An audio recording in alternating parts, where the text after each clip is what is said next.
Hello friends, मैं हूं मनीष चौधरी। स्वागत है आपका अपने यूट्यूब चैनल एजुकेशन पॉइंट में। ये हमारी एवरेज की लास्ट वीडियो है। इसमें आपको बेस्ट क्वेश्चन मिलेंगे और इसके अलावा ये 3 वीडियो बनी है आपकी, इसके बाहर आपका एक कोई भी क्वेश्चन एग्जाम में नहीं आएगा। जो भी क्वेश्चन आपको हार्ड लगता है, समझ में नहीं आता है, वो आप मुझे व्हाट्सअप ग्रुप में शेयर कर सकते हैं या फिर मेरा व्हाट्सअप नंबर भी शेयर कर सकते हैं और कमेंट में भी मुझे बता सकते हैं। ठीक है, तो हम पहले क्वेश्चन से स्टार्ट करते हैं। तो पहला क्वेश्चन हमारा है, ठीक है, पहला क्वेश्चन क्या है, किसी 1 घंटे की परीक्षा में 60 प्रश्न होते हैं। यदि कोई विद्यार्थी 25 मिनट में 30 प्रश्न कर लेता है तो शेष प्रश्नों को पूरा करने में औसतन उसे कितने सेकंड का समय लगेगा। तो सिंपल सा है, देखो आपके पास है 60 प्रश्न, ठीक है, उसमें से क्या किया इसने 25 मिनट में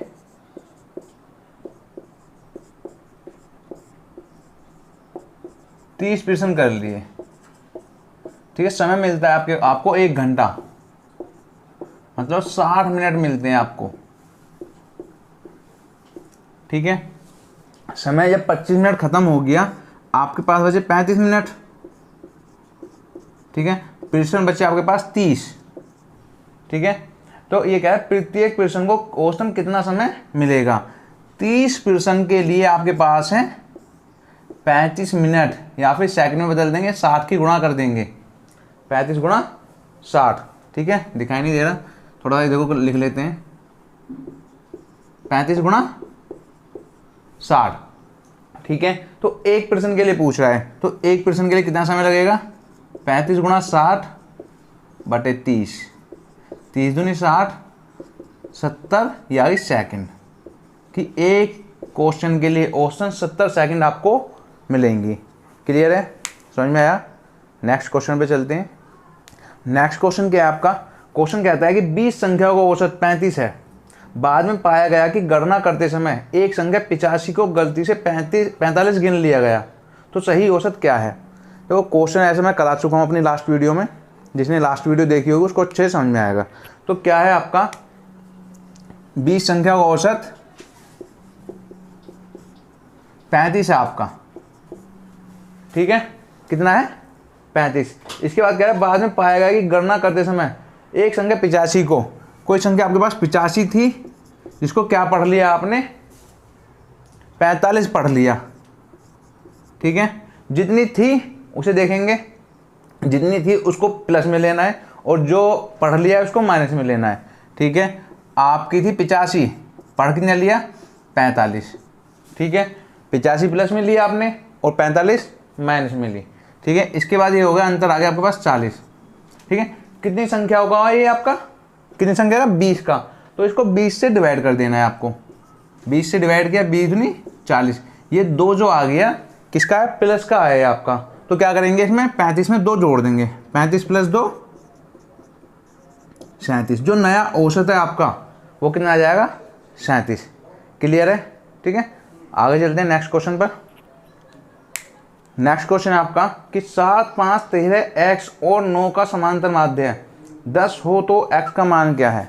क्या क्या है आपके पास, 7, 5, 9, 7, 5, 13 x और 9। अब पहले इसमें समझेंगे कि समांतर माध्य क्या होता है। समांतर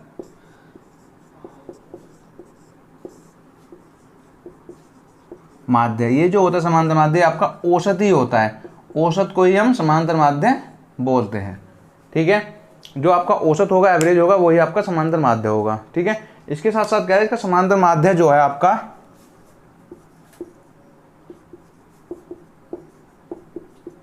वो आपका 10 है। कितना है, 10। ठीक है, इसके साथ साथ क्या है आपका, तो क्या करेंगे, औसत होता क्या है, कुल पदों का योग। औसत जो होता है क्या होता है, कुल पदों का योग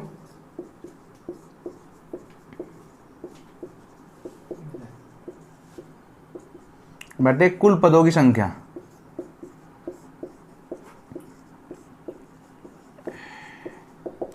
औसत कितना है आपके पास, 10 बराबर कुल पदों का योग 7 और 5 12, 12 13 25, 25 और 9 34, 34 प्लस x बटे कितने संख्या, 1 2 3 4 5, 5 हो गए, मतलब ये आ गया 34 प्लस एक्स बराबर 50 और एक्स बराबर आ गया आपका 16। समझ में आया? क्लियर है? ठीक है, नेक्स्ट क्वेश्चन में चलते हैं। तो नेक्स्ट क्वेश्चन क्या है आपका, ये है 13 क्रमागत विषम संख्याओं की श्रेणी में प्रथम 7 विषम संख्याओं का औसत 37 है, तो संपूर्ण श्रेणी का औसत क्या होगा? तो आपसे पूछा 13 का। ठीक है, क्या करेंगे हम, 13 विषम संख्याओं का, विषम संख्या की श्रेणी है तो थोड़ा ध्यान देंगे। ये जो सीरीज है आपकी, इसका यदि मैं आपसे औसत पूछूं तो सर कितना आएगा? आपने फॉर्मूला पढ़ा होगा, प्रथम n विषम संख्याओं का औसत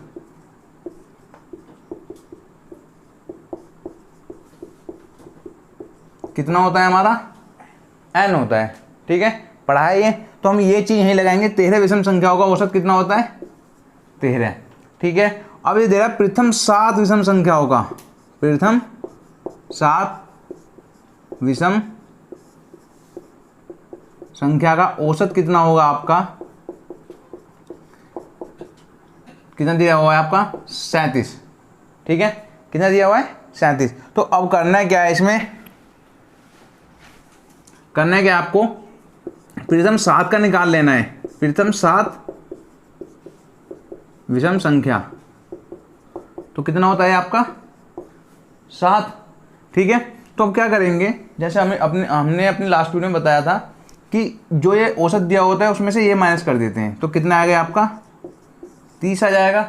37 में 7 कर देंगे, ये 30 जो आई है ये आपकी एक वैल्यू आ जाती है। किसकी वैल्यू आ जाती है? जिसको हम एक तरीके से x मानते हैं, क्या संख्या मानते हैं ना हम, कि x + 1 मान ली, दूसरी संख्या x + 3 हो गई, तीसरी संख्या x + 5 हो गई। ये जो x होता है ये उसकी वैल्यू आ जाती है। अब आपसे औसत पूछा संपूर्ण श्रेणी का। ठीक है, जब 7 का निकाला था तो 7 आई थी, 13 का निकाला है तो 13 आया है, तो क्या करेंगे, इस 30 में 13 ऐड कर देंगे, जो 43 आएगा, ये संपूर्ण श्रेणी का क्या आ गया आपका? ये औसत आ जाएगा।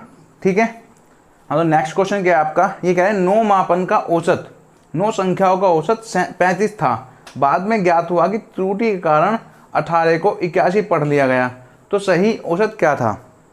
ठीक है, क्या है 9 संख्याओं का औसत? कितना था? 35। लेकिन कंडीशन ये थी कि 18 था, जितना था उसको तो प्लस में लेना है। किस में लेंगे? पॉजिटिव। ठीक है, जितना पढ़ा गया है उसको माइनस में लेना है। 81 पढ़ा गया है आपका। ठीक है, 18 - 81 करते हैं तो कितना आता है? -72। ठीक, कितना आया? 72 नहीं, 63 -63। ठीक है, तो -63 आ गया। तो क्या करेंगे, जितनी संख्याएं होती हैं उससे इसको डिवाइड करते हैं। तो 63 को डिवाइड किया, -63 को 9 से, तो 9 7 63 -7 आ गया। तो जितना भी आता है उसको इसमें जोड़ते हैं, तो कितना है? -7 है, तो क्या है? 35 प्लस माइनस माइनस हो जाएगा, तो कितना आएगा? 28। जो नया औसत आ जाएगा वो आपका 28 आएगा। क्लियर है? नया औसत कितना आएगा? 28। ठीक है, नेक्स्ट क्वेश्चन क्या है आपका? क्वेश्चन ये 100 मदों का औसत, 100 संख्याओं का औसत 30 पाया गया। ठीक है, यदि गणना करते समय गलती से 23 और 11 की जगह 32 और 12 पढ़ा गया हो तो सही औसत क्या है? ठीक है, 100 मदों का औसत था आपका कितना? 30। ठीक है, इसके बाद बोल रहा है 23 और 11 की जगह जितना था उसको हमें पॉजिटिव लेना है। 23 और 11 की जगह कितना पढ़ा गया? माइनस कर देंगे, जितना पढ़ा गया उसको माइनस करना है। 32 और 12 पढ़ा गया, 32 और 12। ठीक है, 23 और 11 कितने हो गए? 34। ठीक है, और ये 32 और 12 44। ठीक है, ये कितना आ गया आपका? -10। ठीक है, -10 को क्या करना है? 100 से भाग देना है। तो 100 से भाग दिया, आपका कितना आ गया? 0.1, वो भी माइनस के। सिंपल सी बात है, जब माइनस के 0.1 आया है तो इसमें से माइनस करेंगे, तो नया औसत कितना आ जाएगा? नया एवरेज इक्वल टू आ जाएगा आपका 30 - 0.1, मतलब 29.9 आ जाएगा। नया औसत कितना आ गया? 29.9। क्लियर है? नेक्स्ट क्वेश्चन में चलते हैं। हाँ जी, नेक्स्ट क्वेश्चन क्या है आपका? ये कह रहे हैं एक पुस्तकाध्यक्ष अपने पुस्तकालय के लिए 60 कहानी की किताब खरीदता है, लेकिन उसे ज्ञात होता है कि यदि वह 336 रुपये और खर्च कर देता तो उसे 4 पुस्तक और मिल जाती, और ऐसा करने पर प्रति पुस्तक की औसत कीमत में 1 रुपये की कमी आ जाती। तो प्रत्येक पुस्तक की पहले की औसत कीमत बताओ। ठीक है, मान लेते हैं हम कि पहले पुस्तक थी x रुपये की। कितने की थी? x की। तो अब हो गई कितने की? अब ये पुस्तक थी आपके पास 60, तो पहले खरीदी 60x रुपये में। कितने में? 60x में। अब क्या है, 1 रुपये की कमी आ गई, x - 1 हो गई अब मूल्य। अब पुस्तक कितनी होगी आपके पास? 64 रुपये की। ठीक है, ओ सॉरी 64 पुस्तक होगी। 60 ये थी, 4 और बढ़ गई, 64 हो गई। अब क्या है, अब हमें एक चीज़ देखनी है, इन दोनों का जो डिफरेंस होगा क्या होगा? इन दोनों का जो डिफरेंस होगा वो किसके बराबर होगा आपका? 336 रुपये के, क्योंकि इसमें जो खर्च कराए थे 336 रुपये एक्स्ट्रा खर्च करें, 336 रुपये एक्स्ट्रा खर्च करें। तो क्या करा, 64x - 1 में से आपने माइनस कर दिया 60x को, बचा कितना? 336। तो 64x - 64 - 60x बराबर आ गया 336 के। ठीक है, ये 64 है, इधर जाके प्लस का हो जाएगा। 64 में से 60 माइनस करेंगे, 4x बचेगा, और ये 400 हो जाएगा जाकर के उधर। तो x बराबर जो बचेगा ये 100 आ जाएगा। 4 से भाग दे देंगे 400 को, तो कितना बचेगा? 100 आ जाएगा आपका। क्लियर है? समझ में आया? करना क्या क्या है, हमने एक कीमत की जो पहले पुस्तक की जो पहली कीमत मान ली, हमने x मान ली, उसके बाद 1 रुपये की कमी आ गई, तब हो गई x - 1। यहाँ पर थी 60 पुस्तक, यहाँ पर थी 64 पुस्तक। तो ये 64 पुस्तक खरीदी हैं वो 336 रुपये एक्स्ट्रा खर्च करके खरीदी हैं। ठीक है ना? तो 336 डिफरेंस आ जाएगा। क्लियर? इसको रफ करते हैं, करते कैसे हैं इसको वो और बता देता हूँ, शॉर्ट में बताते हैं इसको हम। देखो, आपने 336 रुपये खर्च करे हैं। ठीक है, पहले थी आपके पास 60 पुस्तक, फिर हो गया आपके पास 64 पुस्तक। जब 64 पुस्तक आपकी हो जाती हैं तो 1 रुपये की कमी आ जाती है, जो कमी आएगी वो इसमें जुड़ जाएगी आपकी। कितने? 400। ठीक है, ये 400 रुपये जो आते हैं, 400 रुपये किसके बराबर आते हैं? जो 4 पुस्तक खरीदी हैं, तो 4 से डिवाइड कर देंगे हम, कितना आ जाएगा? 100। ट्रिकली ऐसे करते हैं। ठीक है, नेक्स्ट क्वेश्चन में चलते हैं। हाँ जी, नेक्स्ट क्वेश्चन क्या है आपका? ये कह रहा है 3 क्रमागत सम संख्याओं का औसत a है। यदि अगली 5 सम संख्याओं को शामिल किया जाता है तो इन 8 संख्याओं का औसत क्या होगा? देखो, 3 सम संख्याओं का औसत है आपका a। ठीक है, तो मैं आपसे पूछता हूँ कि 3 सम संख्याओं का औसत कितना होता है? 3 सम संख्या का औसत कितना होगा आपका? कि 3 + 1 कितना हो जाएगा? 4। ठीक है, फिर क्या करते हैं हम, जो औसत रहता है एवरेज, उसमें से हम इस औसत को माइनस करते हैं, तो a - 4 आ जाता है। कितना आ जाता है? a - 4। ये एक तरीके से x की वैल्यू आ जाती है। किसकी वैल्यू आती है आपकी? सर, x की वैल्यू आ जाती है। ठीक है, उसके बाद क्या आता है कि 5 संख्या अगली शामिल कर ली जाती हैं, तो 5 और 3 टोटल संख्या हो गई 8। तो मैं आपसे 8 सम संख्या का औसत पूछता हूँ। 8 सम संख्या का औसत, तो सर कितना होता है? 8 + 1 = 9। ये तो पता है सम संख्या का औसत कितना होता है? n + 1। प्रथम n सम संख्याओं का औसत n + 1 होता है, तो उसी से हमने ये निकाला है। अब ये 9 जो आया है, 9 को क्या करना है हमें? इस x में जोड़ देना है। x की वैल्यू कितनी है सर हमारी? a - 4। तो a - 4 + 9, तो जो नया औसत आ जाएगा a + 5 आ जाएगा। क्या आ जाएगा? a + 5। क्लियर है? समझ में आया होगा? ठीक है, हाँ जी। नेक्स्ट क्वेश्चन क्या है आपका? क्या है 12 खिलाड़ी वाले एक दल की औसत आयु 23 वर्ष है। यदि एक प्रशिक्षक की आयु भी शामिल की जाती है तो औसत आयु 2 वर्ष बढ़ जाती है। तो प्रशिक्षक की आयु बताइए। देखो, 12 की आयु थी आपके पास कितनी? 23 वर्ष। ठीक है, प्रशिक्षक शामिल हो गए, बंदे हो गए 13 आपके पास। 13 की आयु हो गई 2 वर्ष बढ़ गई, कितनी होगी? 25। ठीक है, तो 23 में से 25 गए, +2 हो गया आपका, और ये +1 हुआ है। ठीक है, तो आप क्या करोगे? इसकी मल्टीप्लाई इधर और इसकी मल्टीप्लाई इधर। 13 दूनी 26 + 23 एकम 23, कितना हो गया आपके पास? 49 साल। कितनी होगी? 49 साल हो जाती है। ठीक है ना, समझ में आया, क्लियर है। आगे चलते हैं। ये क्या 36 परिणामों का औसत 18 है, यदि प्रत्येक परिणाम में से 2 घटाया जाए तो परिणामों का नया औसत कितना होगा। क्वेश्चन समझेंगे। 36 परिणामों का औसत है आपका 18, ये आपका एवरेज है।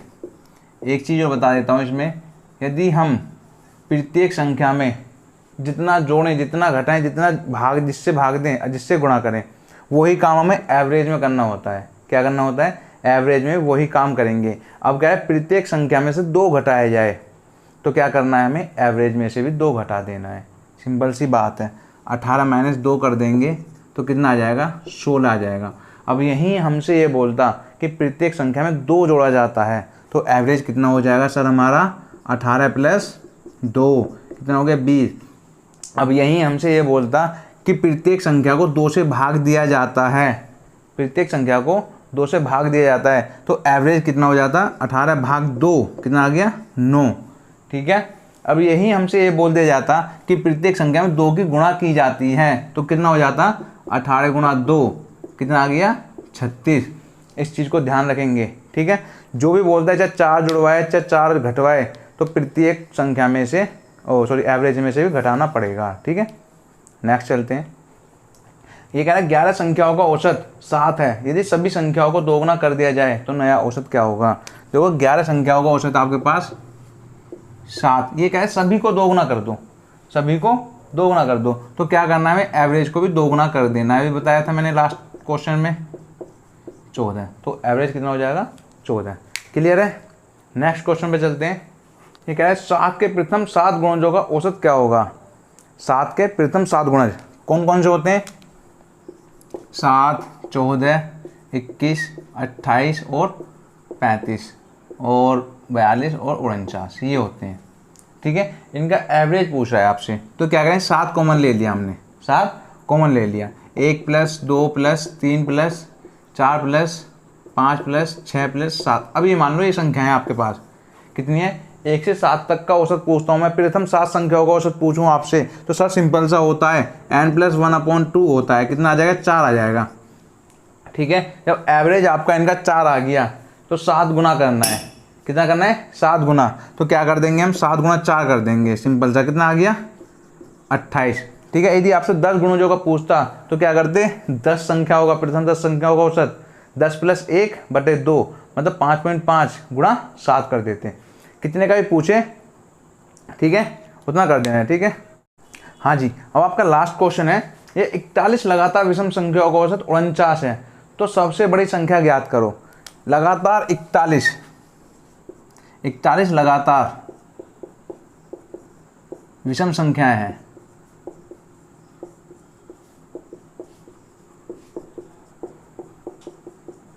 कितना है आपका, 49। ठीक है। अब आपसे पूछ रहा है, क्या पूछ रहा है सबसे बड़ी संख्या, सबसे बड़ी संख्या बताओ। तो कैसे बताएंगे हम, थोड़ा सा तो डाउटफुल हो गया आपका। करना क्या है इसमें, सबसे पहले आपको प्रथम n विषम संख्याओं का औसत जो होता है वो निकाल लेंगे। प्रथम 41 विषम संख्या का औसत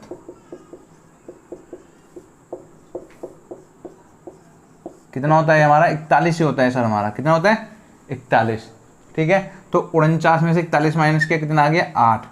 ये 8 जो है एक x की जो वैल्यू होती है वो आ गई। अब आपके पास संख्याएं कौन कौन सी है, एक x+1 है, x+2 है, एक तरीके से मानते हैं जो मानते हैं। ठीक है। तो इसमें रखेंगे हम x की वैल्यू 8 + 1 कितनी आएगी, 9।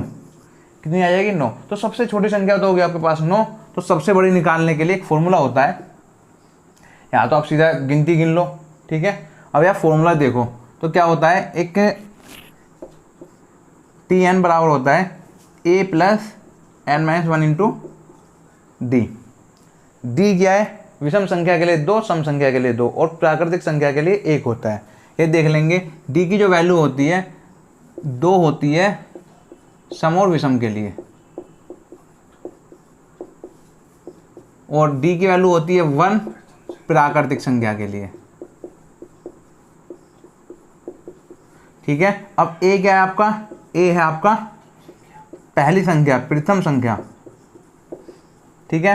अब प्रथम संख्या कितनी है आपकी यहाँ पर 9 है, कितनी 9 प्लस n कितने, कुल संख्या आपके पास 41, कितनी है 41, तो 41 माइनस 1 कर देंगे, कुल संख्या जितनी होंगी इंटू डी की वैल्यू 2, तो 9 प्लस 40 गुणा 2 मैंने 89 आ जाएगा आपके पास। जो सबसे बड़ी संख्या आ गई 89 आ गई।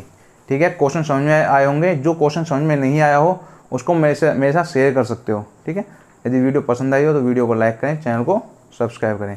Thank you.